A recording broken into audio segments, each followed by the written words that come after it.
আপনাদের কথা মতো চলে আসছি কিন্তু আমরা চিত্রালী বাজারে বড় মাছ নেওয়ার জন্য। তো আজকে কি কি মাছ নিতে পারে অবশ্যই আপনাদেরকে সবকিছু দেখানো হবে এই যে মাছ বাজারে। তো আমি আসসালামু আলাইকুম, সবাই কেমন আছেন? আমি আপনাদের কথা মতো আপনাদের কমেন্ট দেখে কিন্তু আমরা চলে যাচ্ছি মাছ কেনার জন্য, কারণ এখানে আসছি যে কয়দিন হচ্ছে কিন্তু মাছ ভালোভাবে খেতে পারি না, কারণ বাজারে তেমন মাছ পাওয়া যায় না। তো সবজি, ডাল, আলু ভর্তা, বেগুন ভর্তা এসব দিয়ে দিন যাচ্ছিল। তো আজকে ভাবলাম আজকে একটু মাছ নিয়ে আসি, তো বিকেলবেলা বের হলাম আমি মাছ আনার জন্য। তো রিক্সাওয়ালা মামাকে বললাম যে আমি চিত্রালী বাজারে যাব, তো আমাকে একটু নিয়ে যান। তো ওনার রিক্সাতে উঠে যাওয়া। তো আস্তে আস্তে কিন্তু আমরা বাজার উদ্দেশ্যে চলে যাচ্ছি। দেখা যাক আজকে কি কি মাছ নিতে পারি। তো আজকে সবকিছু আপনাদেরকে শেয়ার করব, আর আপনারা আমাদেরকে কমেন্টে জানাবেন খুলনার মধ্যে কোন কোন জায়গাগুলো সুন্দর, যেখানে ফ্যামিলি নিয়ে ঘুরতে যাওয়া যায়, এরকম স্থানগুলো আমাদেরকে জানাবেন। আমরা আমাদের এই ছুটির টাইমে অর্থাৎ ঘোরার চেষ্টা করব এবং আপনাদেরকে দেখানোর চেষ্টা করব। বিশেষ করে খুলনার যে ভাই বোনেরা আমাদের ভিডিওগুলো দেখে থাকেন তারা একটু আমাদেরকে কমেন্টে জানাবেন, কারণ আমাদের দরকার বিকেল বেলায় একটু আড্ডা দেওয়া, ঘুরতে যাওয়া। কারণ ছোট ছোট বাচ্চারা বাড়িতে সবসময় বন্দি থাকে, তো এই বন্দি অবস্থায় তাদের একটু খারাপ লাগতে পারে, যেমন নানুর জন্য আর দাদা দাদির জন্য খারাপ লাগতে পারে। তো তাদের মনটা একটু ফ্রেশ করার জন্য হলেও দরকার বাইরে ঘুরতে যাওয়া। তো এজন্য আমাদেরকে একটু জানাবেন কমেন্টে কোন কোন জায়গাগুলো কম খরচের মধ্যে, বিশেষ করে বেশি টাকার মধ্যে না, কম খরচের মধ্যে আমরা কোন স্থানগুলো দেখতে যেতে পারি এবং সেখানে কি কি আছে এগুলো একটু আমাদেরকে ডিটেলসে জানাবেন কমেন্টে। আশা করি আপনারা যারা আমাদেরকে ভালোবাসেন, সাপোর্ট করেন, তারা অবশ্যই আমাদেরকে জানাবেন। বিশেষ করে আমরা থাকি খুলনা আলমনগর। তো আলমনগর থেকে কোন জায়গাটা কত দূর হবে বা কত টাকা মতো গাড়ি ভাড়া পড়তে পারে, কারণ এখানে আবার অনেকে আছে যে মানে এই গাড়ি ভাড়া যদি 20 টাকা হয়, অনেকে আবার 30 টাকা 40 টাকা এরকম রেট বাড়িয়ে নিয়ে নেয়। তো আজকে আমরা যেখানে চিত্রালী বাজার আছে, এটা আমাদের আলম বাজার থেকে রিক্সাওয়ালা 30 টাকা নিচ্ছে। তো আমি কিন্তু দরদাম করে উঠি, কারণ এখানে আমি জায়গা চিনি না, যদি ঠকি তাও যেন কম ঠকি, এর জন্য আমি দরদাম করার চেষ্টা করি। তো আপনারা অবশ্যই আমাদেরকে কমেন্টে সবকিছু জানার চেষ্টা করবেন খুলনা শহর নিয়ে। তো আমরা আলমনগর থেকেই যেতে চাইলে কোন জায়গাটাতে তাড়াতাড়ি যেতে পারবো বা কত টাকা খরচ পড়তে পারে গাড়ি ভাড়া, এবং সেখানে কি কি দেখতে পাওয়া যায়, ছোট বাচ্চাদের নিয়ে ঘুরতে যাব, তো অর্থাৎ পরিবার নিয়ে। তো এই জন্য আমাদেরকে একটু জানাবেন। তো কথা বলতে বলতে আপনাদের সাথে আড্ডা দিতে কিন্তু আমরা চলে আসছি এই যে দেখেন, এখন আমরা চিত্রালী বাজারের সামনের গেটে, এখান থেকে রিক্সাওয়ালা আমাদেরকে নামাই দিচ্ছে। তো আমরা এখানে একটু দেখানোর চেষ্টা করতেছি চারদিকে। এখানে আমরা বাজারে প্রবেশ করতে এখানে ঢুকতেছি মাত্র। এই চারদিকে দেখা যাচ্ছে যে এখানে তৈরি দরকার অনেক কিছু দেখা যাচ্ছে, কিন্তু আমি আগে মাছ নিতে যাব। তো মাছের এখানে যাওয়া যাক আগে। তো আমি কিন্তু আস্তে আস্তে কিন্তু একটু লেট হয়ে গেছে, রাত হয়ে গেছে মাগরিবের।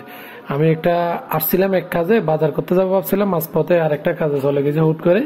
তো এই জন্য একটু লেট হয়ে গেছে। তো ফাইনালি কিন্তু চলে আসছি মাছ বাজারে। আমি একটু মাছগুলো দেখার চেষ্টা করতেছি যে মাছগুলো তরতাজা আছে কিনা। তো ওই মুরব্বী আঙ্কেল আমাকে বলতেছে যে, চাচাটা বলতেছে মাছগুলো অনেক ভালো, আমরা বিকেল বেলা মাছগুলো নিয়ে আসছে এরকম বলতেছে। তো আমিও তো মাছের এলাকারই মানুষ, কারণ আপনারা তো দেখছেন আমার পুরোনো ভিডিওতে কক্সবাজারে এরকম মাছের একদম বলতে গেলে আমাদের এখানে অনেক মাছ পাওয়া যায় এবং কম দামে মাছ পাওয়া যায়। তো আমি একটু মাছগুলো দেখার চেষ্টা করতেছি মাছগুলো তরতাজা আছে কিনা, আর মাছগুলো ভালো হবে কিনা, দরদাম কেমন, ওনার সাথে একটু দরদাম করার চেষ্টা করতেছে। আর উনি আমাকে দেখাচ্ছে মাছটা ভালো আছে বলে দেখাচ্ছে। তো আমি একটু দেখাচ্ছি পাকনার দিকে পৌঁছে গেছি কিনা, কারণ মাছ পচাটা বোঝা যায়, বিশেষ করে পাকনার দিকে ধরলে বোঝা যায়। তো আমাদের এখানে কিন্তু এই মাছগুলো একদম জীবিত পাওয়া যায়, কিন্তু যাক ভাগ্যে যেরকম আছে, আসতে একটু লেট হয়ে গেছে, যার কারণে অনেক মাছ এখান থেকে মাছ ব্যবসায়ীরা উঠে গেছে, অর্থাৎ মাছ খুবই কম। তো আজকে তেমন আর হলো না। তো আজকে একটা আমি প্রথমে সিলভার কাপ ওজনে দিছি, ওনার কাছ থেকে 160 টাকা করে দরদাম, কেজি 160 টাকা। ওইটা হয়েছে আমার 1 কেজি 300-400 গ্রাম মতো হয়েছে। তো আবার কিছু এই যে বাগদা, এই যে এগুলো কি বাগদা গলদা মিক্স আছে সেখানে, তো এখান থেকে কিছু মাছ নেওয়ার চেষ্টা করবো। উনি আমাকে 1 কেজি 800, এই যে মাছ যেগুলো দেখাচ্ছে এখান থেকে, আমি বলতেছি আমাকে বেশি না, 1 পোয়া দেন, কারণ এখানে তো বেশি মানুষ নাই। তো 1 পোয়া নিচ্ছি, এখানে আমার কাছ থেকে 800 টাকা করে দাম রাখতেছে, অর্থাৎ 1 পোয়ার দাম হচ্ছে 200 টাকা। তার সিলভার কাপে 220 টাকা নাকি 10 টাকা মতো আসছে। তো সবকিছু একসাথে দেওয়ার চেষ্টা করবো। আর আমি বড় মাছটা এখান থেকে কেটে নিবো, এই যে এটা কেটে দেওয়ার জন্য আমি ওই আঙ্কেলকে দিচ্ছি। তো আমি একটা ছবি তুলতেছি, ওই আঙ্কেলটা আমাকে বলতেছে যে এটা এত ছোট মাছ ছবি তোলা কি আছে, তো আমি ওনাকে বলতেছি আমার ফ্যামিলিও তো ছোট, কারণ আমরা এখানে দুইজনই আছে, বিশেষ করে উনি এই মাছ খেতেও চাই না। তো আমি আর নোভাও কয়েক মাছ একটু বাঁচলে হয়তো খেতে পারে। তো এটাও আমার জন্য অনেক বড় হয়ে গেছে, কিন্তু আমি আরো ছোট চাইছিলাম, কিন্তু এর থেকে এখানে ছোট মাছ নাই চাচার কাছে। তো উনি হাসতেছে, আমার সাথে কথা বলতেছে, তো কোথা থেকে আসতেছে এগুলো আমাকে জিজ্ঞেস করতেছে। তার পাকে উনি মাছটা পরিষ্কার করে নিচ্ছে, কেটে নিচ্ছে। তো দেখতেছেন অনেক আড্ডা হচ্ছে এখানেও, মাছ বাজারে এসেও ওনার সাথে গল্প করতেছে। আর এই যে পাশে দেখতেছেন রুই মাছ, এই রুই মাছটা কিন্তু আমি নিই না, এটা নিচে আরেকজন চাচা নিচে, ওনাকে কাটার জন্য দিচ্ছে, আগে আমারটা কেটে ফেলতেছে। তো ওনারটা একটু কাটতেছে, কাটা শেষ। আমি কিন্তু কিছু সবজি নেওয়ার জন্য চলে আসছি রান্না করার জন্য, বিশেষ করে ফুলটা জানতি নিচ্ছি। 2টা ফুলকপি নিব, ওইটা হলে মতো হয়েছে 2টাতে। তারপরে কিছু টমেটো নেবে, এই টমেটো আর দিয়ে আমাদের সাদা মাছটা রান্না করবো, অর্থাৎ সিলভার কাপ মাছটা রান্না করবো। তো ফাইনালি আমি চলে আসতেছি মাছ নিয়ে বাড়ির উদ্দেশ্যে। দেখেন চারদিকে কিন্তু অন্ধকার হয়ে গেছে, রাত হয়ে গেছে। তো রিক্সাওয়ালা ভাইকে বলতেছে আমাকে ঠিকই আমাদের বাসার সামনে নামাই দিতে হবে। তো উনি বলতে 40 টাকা দিয়ে দেবো। যাক, সমস্যা নাই, কেয়ার করে রাত হয়ে গেছে। তো তাড়াতাড়ি বাড়িতে ফেরার উদ্দেশ্যে আমি কিন্তু এই মাছ আর বাজার নিয়ে চলে আসতেছি। দেখতেছেন চারদিকে কিন্তু খুবই অন্ধকার হয়ে গেছে, অন্ধকারের মধ্যে কিন্তু চলে আসতেছি। আর জায়গাটাও একটু দেখার চেষ্টা করছি, এই যে চারদিকের জায়গাগুলো, যেন আমি পরবর্তীতে জায়গার নাম বলে চলে আসতে পারি। আমি কিন্তু মাছ বাজারের ঠিকানা কিন্তু আপনাদের কমেন্ট থেকে দিছিলাম, আপনারা যে কমেন্টটা করছিলেন যে চিত্রালী বাজারে মাছ পেতে পারে। তো আপনাদেরকে আবারও বলতেছি, আপনাদের অনেক অনেক ধন্যবাদ, কারণ আপনাদের কমেন্টের কারণে আমরা অনেক কিছুই জেনে যাই। তো সর্বশেষ আরেকটা কমেন্ট করতেছি, সেটা হচ্ছে আমাদেরকে এখানে যে জায়গাগুলো আমরা একটু ঘুরতে পারি, এরকম জায়গাগুলোর নামগুলো বলবেন, আর আমাদের ডিটেলস একটু জানাবেন, কত টাকা খরচ করতে পারে, গাড়ি ভাড়া কত, এই আলমনগর থেকে। তো আমরা ফাইনালি কাছাকাছি চলে আসতেছি। তো এখন বাড়ির সামনে তো হেঁটে যেতে হবে। ফাইনালি চলে আসছি বাড়িতে আস্তে আস্তে। তো আপনাদের কথা মতো কিন্তু আমি গেছিলাম চিত্রালী বাজারে, এখানে নাকি মাছ পাওয়া যায় তত্ত্বাতে এরকম। হ্যাঁ, মাছ কেটে আনছি। এটা হচ্ছে তোমার সিলভার কাপ না, সিলভার, হ্যাঁ সিলভার কাপ। এই দেখো, এখানে তো আপনাদেরকে দেখাইছি তেমন মাছ ছিল না আমি যেতে যেতে। আর এই যে আমাদের এই বাগদা চিংড়ি, তো সবকিছু খুলে দেখাবো। আর কিছু এখানে একটু বাজারের দামটা, তরকারির দামটা একটু বেশি নিছে, আমি কিন্তু এখানে বাইরে থেকে এগুলো 120 টাকা নিছে কেজি। তো মাছের দেওয়ার জন্য ফুলকপি আর টমেটো। আর এদিকে শাক একটু কাছ থেকে দেখে যাবে, পাল শাক নিছি, আর বাচ্চাদের জন্য শসা আর কতগুলো আমরা নিছি। এই যে কই, হ্যাঁ ফুলকপি না না, কতগুলো ভেজে ফেলবা, তো মাছ এত বড় মাছ তো এখানে খাওয়া যাবে না, ভেজে ফেলবা। আর এখানে ফ্রিজ হতো না রাখার মতো, চিংড়ি গুলো রসা লুবাবে একটু। আর এই যে মাছটা কিছু ভেজে ফেলবে, আর কিছু রান্না করবে ফুলকপি দিয়ে। টমেটো আনছি, তো টমেটো দিয়ে করবো, রাখো।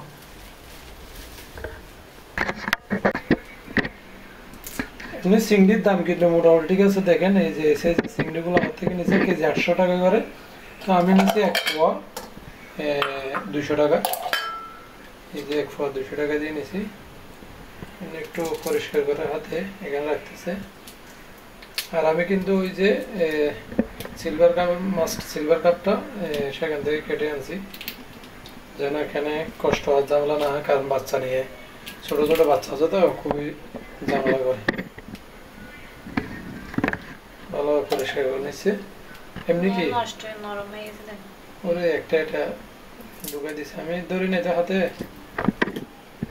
আর আমরা যেতে যেতে কিন্তু অনেক সেখানে তেমন মাছ ছিল না, এই জন্য তো আমরা আমাদের একটা বলেছি কি জানো, আমরা লেট করে গেছি, কিন্তু গরুর মাংসও পাইছিলাম, সেগুলো একটু ফ্রিজের মাংসের মতো লাগছে, এই জন্য আয় নাই।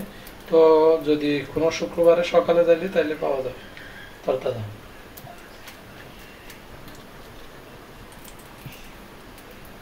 মোটামুটি বাজারটা বড় আছে, তো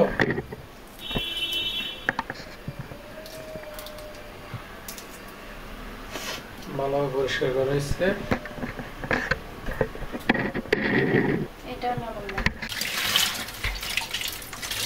চিংড়ি একটু পরিষ্কার করে নিচ্ছে, এই যে দেখেন আর এসে কিন্তু আমাদের সিলভার কাপ আছে, এটাও পরিষ্কার করে নিলাম। আমি সব কিছু আগে দিয়ে একটু পরিষ্কার করে নিচ্ছে। এরপরে আমাদের রান্নার পদ্ধতির জন্য আমরা এখানে এই যে এটা তো মাছ ভাজার জন্য আর এটাতে রান্না করার জন্য দিয়ে পরিষ্কার করে নিয়েছে। যা পাইছি গেছি যখন আপনারা পাইছি না আর কি। আমাদের এখান থেকে গাড়ি ভাড়া নিয়েছে তোমার আলমনগর থেকে 30 টাকা রিক্সা করে গেছি। তো 30 টাকা নিচে আসতেও 30 টাকা তো 60 টাকা খরচ হবে। তো ভাবলাম যখন গেছি কিছু একটা নিই, সেই জন্য ফেরত আসি না আর কি। তো আমার উচিত ছিল সকাল মনে করো যে বিকাল 7টা বা 7:30 বা 5টার দিকে যাওয়া। আমি গেছি তোমার রাত কয়টা হয়েছে 7:30 থেকে 8টার মতো। এই জন্য একটু সমস্যা হয়ে গেছে। এরপর অবশ্যই গেলে কিন্তু একটু তাড়াতাড়ি এতগুলো মাছ নিয়ে আসছে কিন্তু খেতে খুব কষ্ট হয়ে যাবে আমাদের। এই জন্য এগুলো একটু হলুদ দিয়ে। ওরে আল্লাহ, অমনি নাকি মাছগুলো খাই না, চাইলে আমি আর নেবা ভুলে গেছি। তো তুমি তো চিংড়ি খাও, নে চিংড়ি তো খাও। তো তুমি চিংড়ি, আমি ওই সিলভার ভাগ করে নিলাম।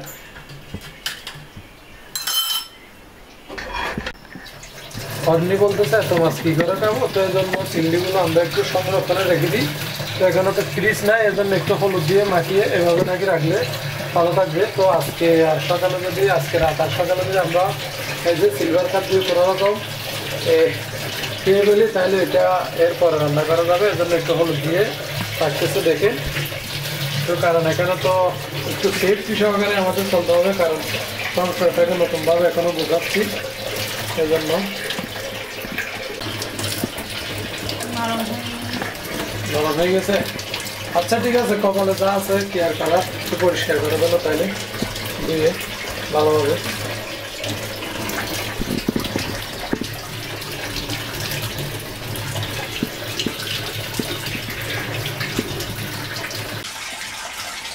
এই যে ফুলকপি আর টমেটো আমি ধুয়ে পরিষ্কার করে নিচ্ছি কেটে। আর এদিকে মরিচ নিচ্ছে, কাঁচামরিচ। আর এই যে আমরা মাছকে বিভাগে নিচ্ছি, এগুলো কমগুলো রান্না করবো, কারণ রান্না করা মাছ তেমন খাওয়া যাবে না। জন্য তো এগুলো দেখতে পারবো অনেকগুলো মাছ নিয়ে আসছি, এতগুলো মাছ খেতে সমস্যা হবে। কারণ ফ্রিজ থাকলে কিন্তু অনেকগুলো ঢুকে রেখে অল্প করতে হবে। তো ইনশাল্লাহ ফ্রিজ একটা নেওয়ার চেষ্টা করবো সামনের মাসে, দেখি সবাই দোয়া করবেন। টমেটোটা কেটে গেল।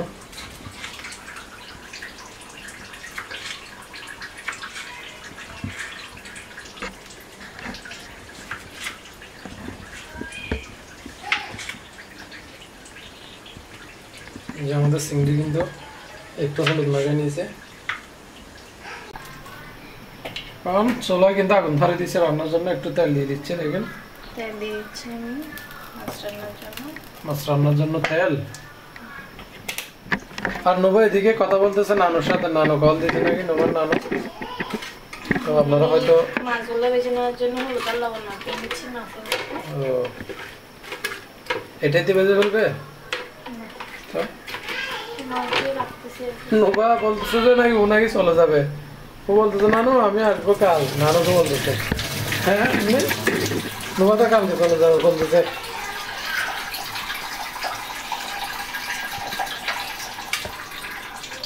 সব কিছু নেওয়া শেষ, গরম হয়েছে মনে হয়, দিতে পারো। বিসমিল্লাহ।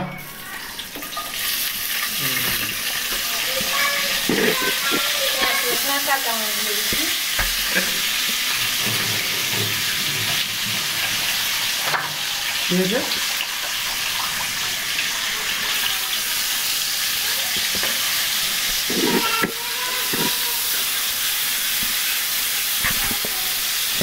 আর এখানে হলুদ মরিচ সব আছে, লবণ সব দিয়ে দিতে পারো।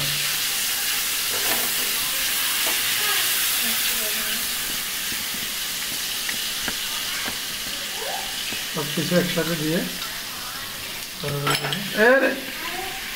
সিডেন এই শেষ শেষ সিডিং করে ফেলছে, দিয়ে গেল। একটু সোলাই দিয়ে দিচ্ছি দেখে মাছগুলো।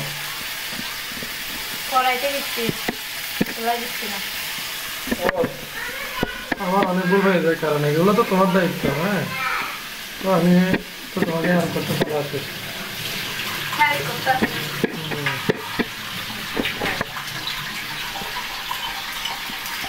আমাদের দিনগুলো কেমন কাটতেছে কিছু বলবো না? দিনগুলো কেমন কাটতেছে একা একা এখানে? ভালো। হুম।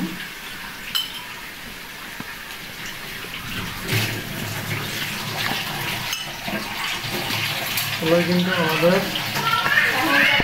খাচ্ছি যাচ্ছি বলছি।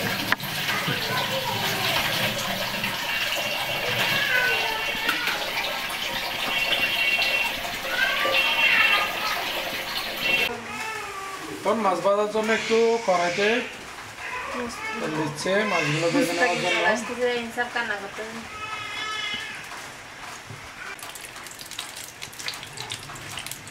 এখনো তেল কিন্তু গরম হয়ে উঠতেছে।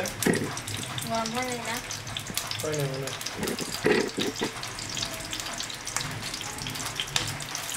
এই রে, বুঝলি?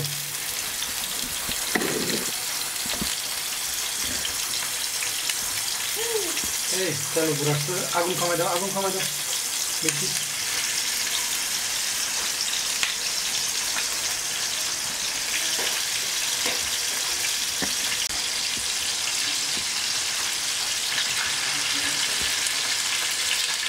এই রে।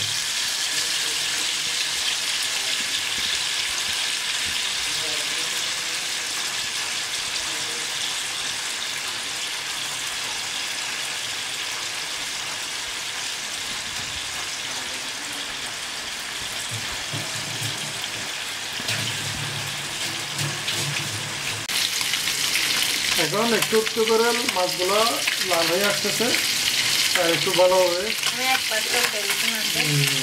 সবচেয়ে মাছগুলো একটু নরমের জন্য ভেঙে নরমের জন্য নাকি ভেঙে যাচ্ছে, সেভাবে আমাদের রান্না কিন্তু হয়ে যাচ্ছে আজকে।